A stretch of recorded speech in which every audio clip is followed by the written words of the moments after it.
Salut les amis, j'espère que vous allez bien. On est maintenant à quelques jours du huitième de finale aller contre le Paris Saint-Germain.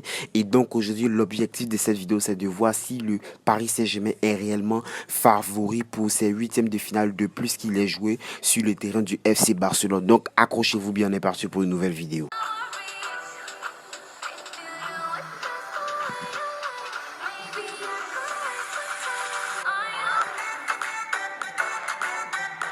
Alors la question ici qui se pose depuis ces derniers jours est de savoir si le Barça est réellement prêt pour ce match contre le Paris Saint-Germain, d'autant plus qu'il sort d'une défaite en Coupe du Roi en demi-finale contre le FC Séville. Mais à travers cette défaite contre le FC Séville, il y a des lacunes qui s'en sont ressorties du côté du FC Barcelone, comme la défense où on a eu un Umtiti qui nous a complètement crucifié durant ce match. Et oui, Umtiti a été un gros flop, je pourrais dire même l'une des causes de la défaite du FC Barcelone. Mais ce n'est pas seulement ça, puisque le Barça a aussi un manque de productivité au niveau du jeu. Et oui, le Barça n'a pas joué jusqu'à la deuxième mi-temps. C'est à partir de la deuxième mi-temps qu'on a senti le club catalan se secouer. Entre-temps, Umtiti nous avait déjà crucifié. Et oui, pendant ce match contre le Paris Saint-Germain, il en faudra faire plus, d'autant plus qu'en attaque, bien évidemment, on a une attaque de feu, mais cette attaque a été, on peut dire, aux abonnés absents. Griezmann a fait des bonnes séquences de jeu, Messi, Dembélé, mais ça manquait cruellement d'objectivité devant le but. Et oui, pour ces huitièmes de finale, nous pourrons affirmer même que le Paris Saint-Germain est largement favori pour ces huitièmes de finale, malgré que le Barça n'a plus été battu sur ce terrain depuis 8 ans, je le rappelle, contre le Bayern de Munich, d'où remonte la dernière défaite sur un score, je sais plus, de 4-3-0. Et oui, le Barça n'est pas favori pour ce match contre le Paris Saint-Germain. D'autant plus qu'au niveau des statistiques, les statistiques se ressemblent.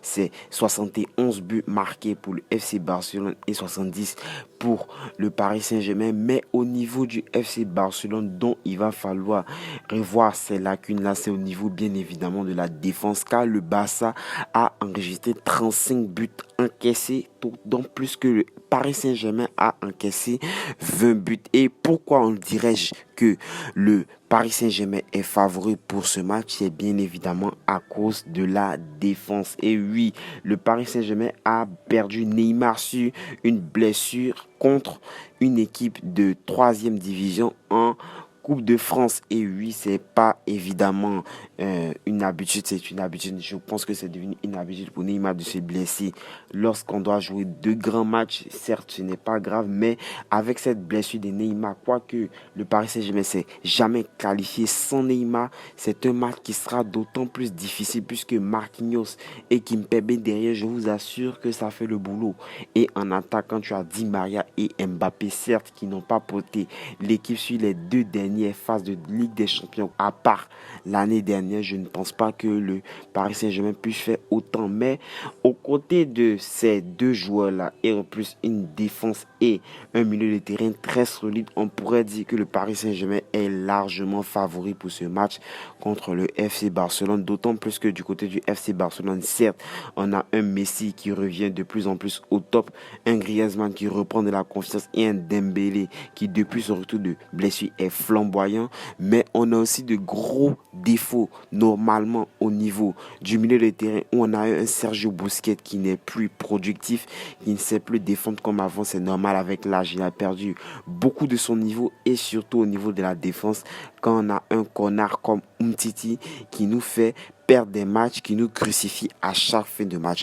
Donc selon moi, bien évidemment, pour ce match, le Paris Saint-Germain part largement favori. Donc il va falloir revoir ces lacunes. Je vous prévois peut-être une vidéo en fit avec un youtubeur parisien sur ce match. Sur ce, je vous souhaite de bonnes vacances. On se retrouve pour la prochaine vidéo. Tchuss!